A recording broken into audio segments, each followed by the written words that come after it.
उनसे एक औरत विधवा क्यों होती है, इसके बारे में पूछा था। तो चलिए कहानी शुरू करते हैं। अगर आप भी आध्यात्मिक जानकारी पाना चाहते हैं तो इस चैनल को अभी सब्सक्राइब कर लीजिएगा।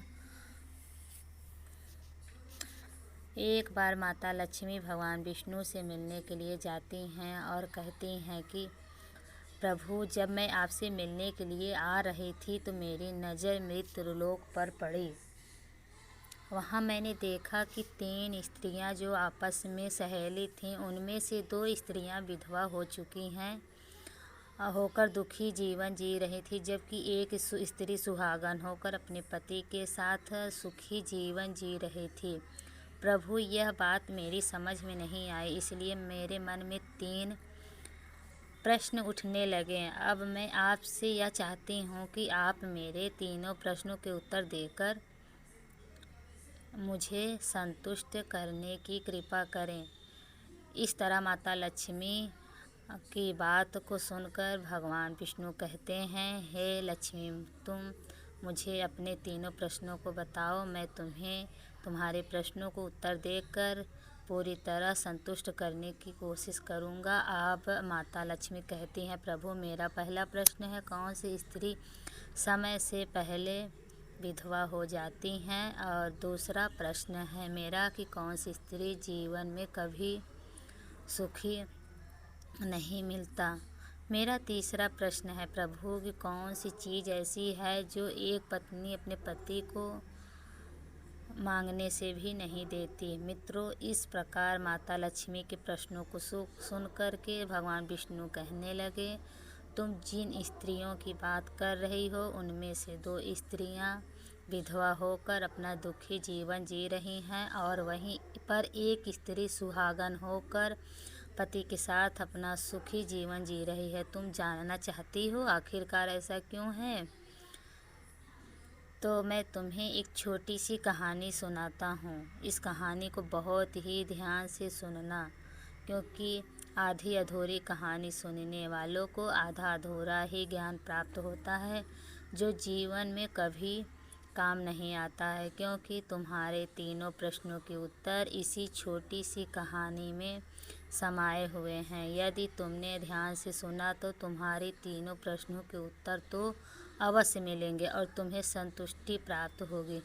मित्रों, माता लक्ष्मी कहती हैं, हे प्रभु, मैं आपकी बात में सहमत हूँ। आप कहानी शुरू करो, मैं कहानी को पूरी मन से सुनूंगी और जब तक आप कहानी बोलोगे तब तक मेरा मन किसी दूसरे स्थान पर नहीं जाएगा।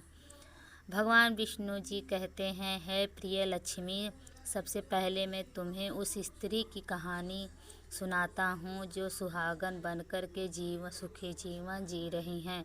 जिस सुहागन की स्त्री की तुम बात कर रही हो, वह स्त्री एक राजा के नौकर की पत्नी है और जिस नौकर की वह पत्नी है, उस नौकर को अपनी पत्नी पर पूर्ण विश्वास और भरोसा है कि वह पतिव्रता है, जिसकी महिमा वह अपने साथियों में बार बार करता है। और अब देखो, एक दिन की बात है, उस राजा के नौकर ने अपनी पत्नी की प्रशंसा इतनी की कि यह बात धीरे धीरे फैलते हुए राजा के दरबार तक पहुंच गई। फिर तो राजा ने अपने नौकर को बुलवाया और उस नौकर से कहा कि तुम हर किसी से कहते हो कि तुम्हारी पत्नी पतिव्रता है, क्या वास्तव में आपकी पत्नी पतिव्रता है?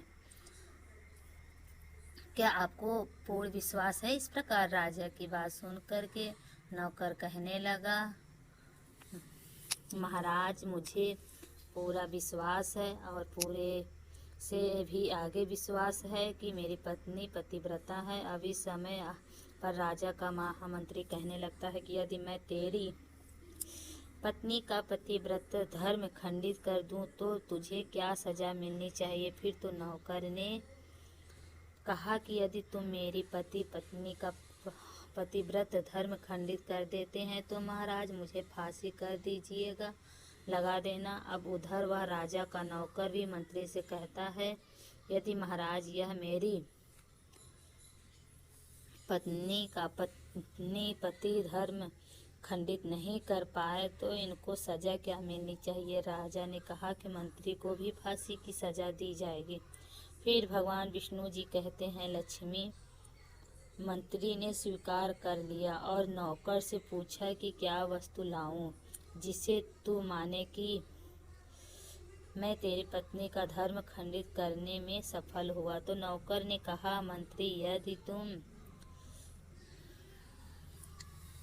मेरे घर में जाकर मेरे विवाह के समय पर मुझे एक पटका मिला था और एक कतार मिली थी, वह मेरी पत्नी ने बहुत ही संभाल कर रखी हुई है, जो सुहाग के निशान में मानी जाती है। यदि तू पटका और कतार लाकर मुझे दिखा दे तो मैं मान जाऊंगा कि मेरी पत्नी का धर्म तूने पूरी तरह नष्ट कर दिया है। अब शर्त स्वीकार हो जाने के बाद वह मंत्री शहर में जाता है और एक द्युति से जाकर मिलता है। वह द्युति हमेशा एक दूसरे में से भिड़ने का काम करती थी और जो काम कोई नहीं कर पाता था वह काम करने में वो सक्षम थी। फिर इस प्रकार उस स्त्री ने मंत्री ने उस द्युति को अपने स्वार्थ के लिए बुलवाया और द्वितीय का एक व्यक्ति उससे मेरी शर्त लगी है। फिर उसने उस शर्त के बारे में उसको सारा कुछ बता दिया। फिर वह द्युति से कहने लगा कि तू कैसे भी करके उस स्त्री से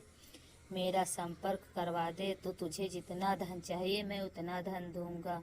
इस प्रकार मंत्री की बात सुन कर द्युति कहने लगी, भाई तू उस औरत के बारे में बात मत कर, वह औरत पूरी तरह से पतिव्रता है, तेरी वो थूकेगी भी नहीं, तेरी शक्ल भी नहीं देखेगी और उनके परिवार के व्यक्ति खूंखार हैं, तेरे खाल उतार लेंगे। तो मंत्री कहने लगा, ठीक है, यदि तू मेरा उससे संपर्क नहीं करवा सकती है तो एक काम कर दे, उसके घर जाकर एक पटका और कतार चुरा ला दे और उसकी पत्नी के गुप्तांग के पास में यदि कोई चिन्ह है भी मुझे देखकर बता दे, फिर मैं तुझे मुँह मांगा इनाम दूंगा। यह बात द्युति की समझ में आ गई और उसने कहा, ठीक है, मैं तुम्हारा काम अवश्य करूंगी। नौकर शहर में रहता था। द्युति नौकर के घर जाती है, उसकी पत्नी से जाकर बोलता है, बेटी, मैं तेरी पति की बुआ हूँ, मैं कई वर्षों के बाद आई हूँ। फिर उस मंत्री स्त्री ने कहा, मैंने आपको पहले कभी नहीं देखा, नहीं इसलिए पहचान नहीं पाई।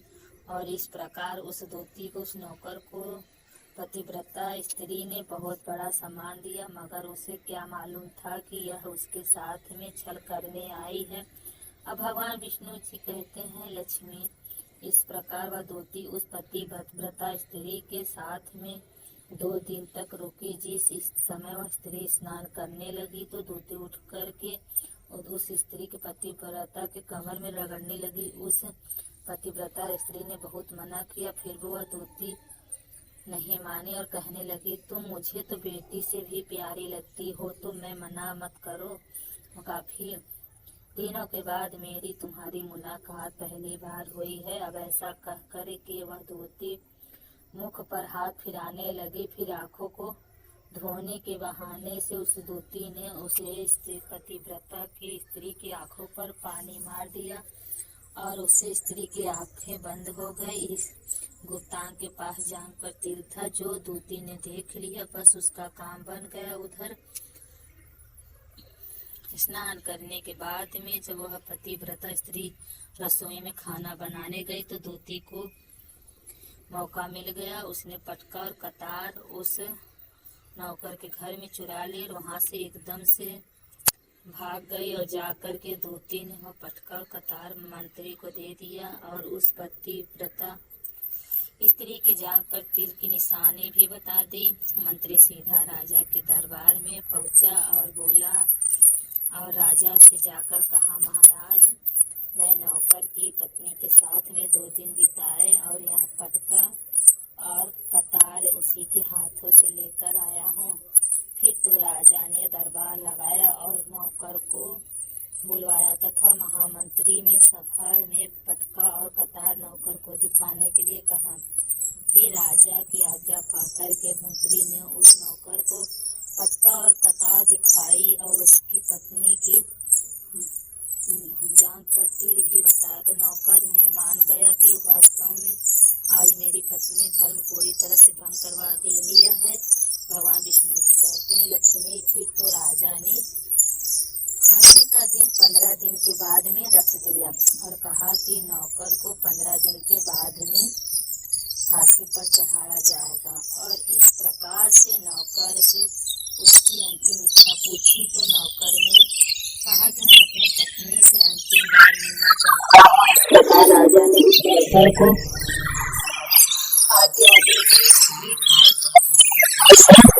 देखते हो कि नौकर अपने घर गया और अपनी पत्नी से कहा कि आप मेरे साथ बहुत बड़ा विश्वासघात किया। मैंने विश्वास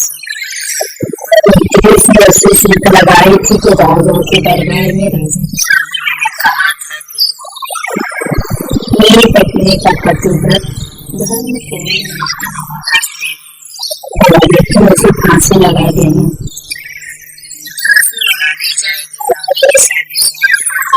करके तुमने अपने पति को सारी राजा को दरबार में पहुंचा तो राजा भी फिर उसे डलवा दिया गया। अब पति और अपना भेष बदल और राजा से नाच दिखाने की आज्ञा मांगने लगे।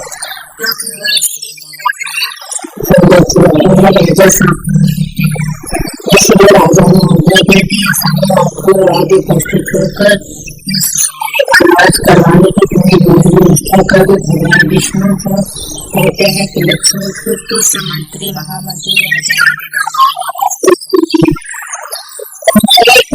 फिर उस नौकर की जब नाचना शुरू किया तो राजा को उस मंत्री का नाच बहुत ही सुंदर लगा। उसके राजा ने कहा, तुम मुझसे क्या मांगना चाहती हो? तुम जो भी मांगोगे मैं तुम्हें वही दूंगा। नौकर की पत्नी बेटा स्त्री ने कहा, महाराज आपकी समझ जिसने मेरे ऊपर लिए था मगर आज तक वापस नहीं लिए, उसे फांसी की सजा दे दीजिए। राजा ने कहा, छोटा है की सजा दी, उसका नाम क्या है? भगवान विष्णु जी कहते हैं, लक्ष्मी की आशा है नौकर की पत्नी बेटा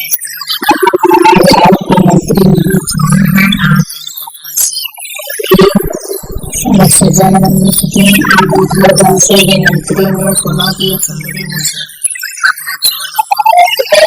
तो मंत्री कहने लगा, महाराज कसम से खाकर कहता हूँ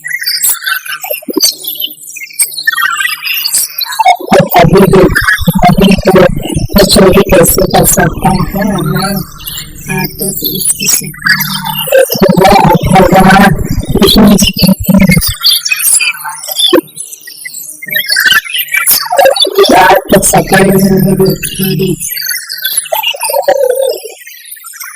महाराज मंत्री मुझे जानता नहीं पूजा पूछो लटका कपार कहाँ से लाना था।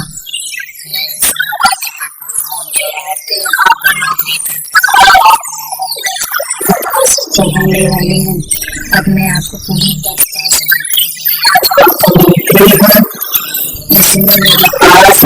अपनी ड्यूटी को भेज कर का पता लगाया और उसे पता चुरा करके इसको ला करके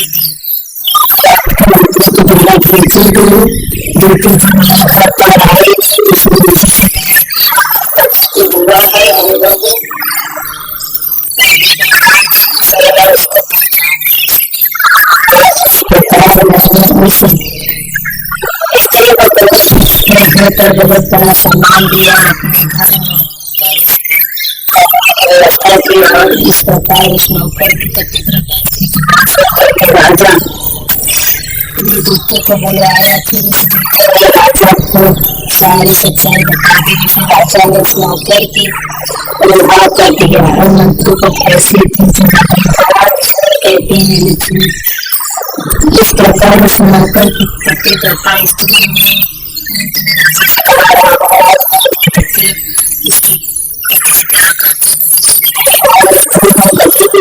रोटी बनाने के लिए अपने से नहीं मिलती है लक्ष्मी।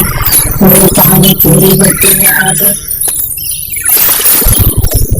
उत्तरायण को अपने 3 प्रश्नों के उत्तर सुनकर तुम्हारा पहला प्रश्न समय से पहले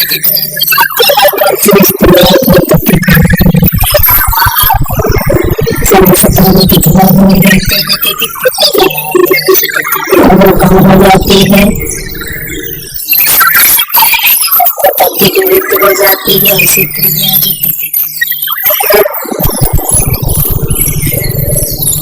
समय से पहले विधवा होकर दुखी जीवन जीते हैं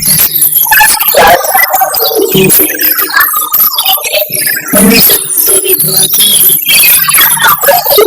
पत्नी थी जो पति लेकर स्त्री छूट गया है। पति का नाम विधवा का जीवन विफल होकर जिसकी वजह से उनके पति की समय से पहले विधवा हो गए।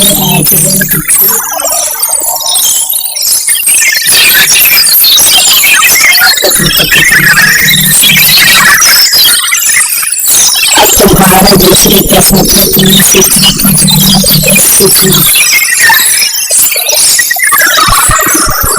संघर्ष में स्त्री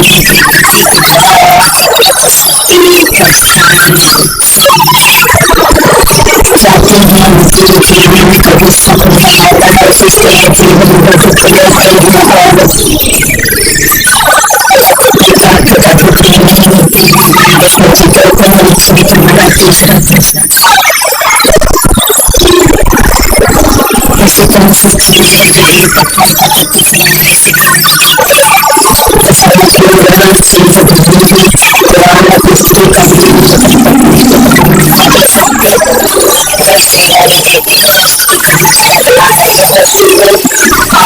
तरह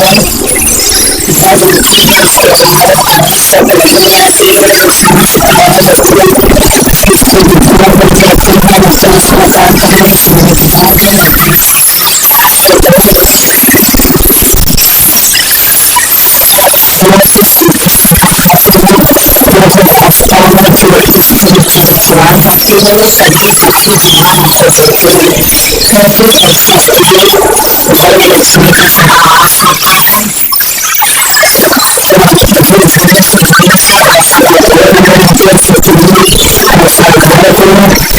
सोच बना देती है कि दोस्तों को संभव हो तो प्लीज आप मेरे चैनल